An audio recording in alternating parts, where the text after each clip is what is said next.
sisters, children of the Most High, the revolution will not be televised because the revolution is deep inside.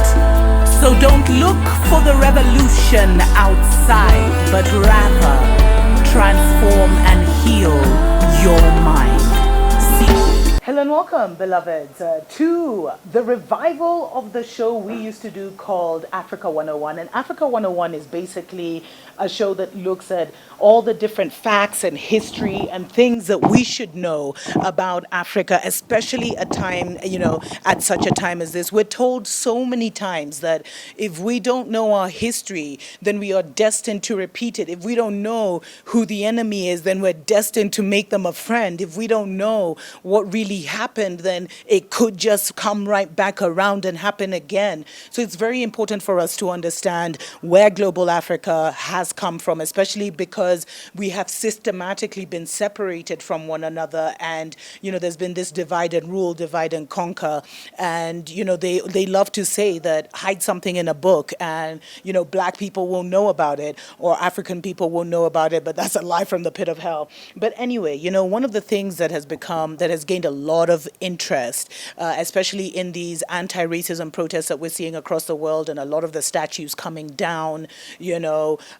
First it was Confederate statues, then it was just any Mzungu statues that were just wrong. Then we saw the statues coming down in the divided kingdom in Belgium. I don't know if any came down in Germany or wherever, and some quietly removing them.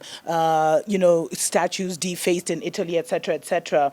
But one of the things that has really captured the imagination of many people is the fact that the British government took out a loan that was still being paid in 2015 to the slave owners. And basically Britain abolished slavery all the way back in 1807, but only outlawed slavery in 1834, which was almost 20 years later, after the Slavery Abolition Act was passed by Parliament the year before that, which was 1833.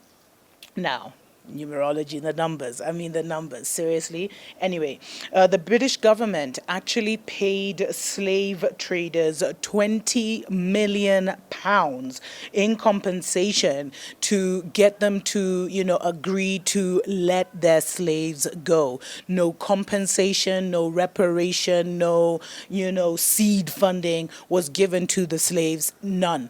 The money instead was given to the slave owners. And when you hear the amount, it's quite shocking. So what they did is they took 20 million pounds was basically 17 billion pounds, or an estimated $21 billion in today's money, and it was 40% of the budget back then. Now, the government didn't have the available money to pay the slave owners and the slave traders, so what they did is they took out a loan, which was only paid off by British taxpayers in 2015, which means the black British, the Indian British, all of those, every race, but especially the British of African descent have actually been paying their their ancestors' slave owners till 2015. That is just so crazy.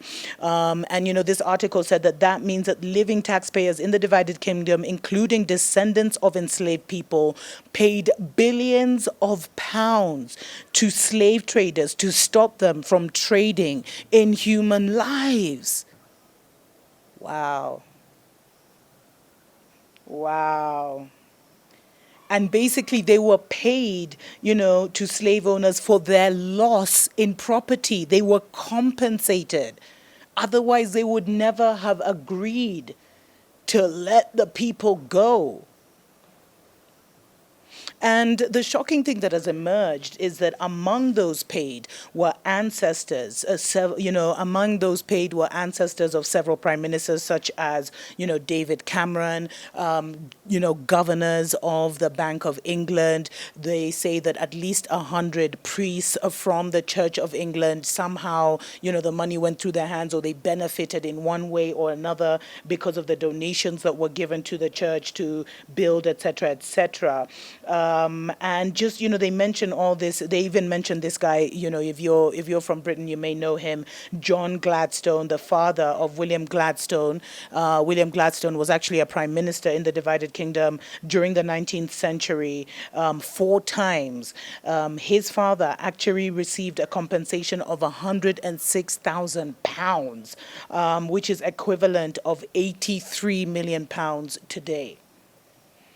And the list goes on and on, about all the people, who built it. And we have seen that a petition has actually been launched where they want the people to be compensated, the people of African descent to be compensated. You can find it below. I have also done a story on it.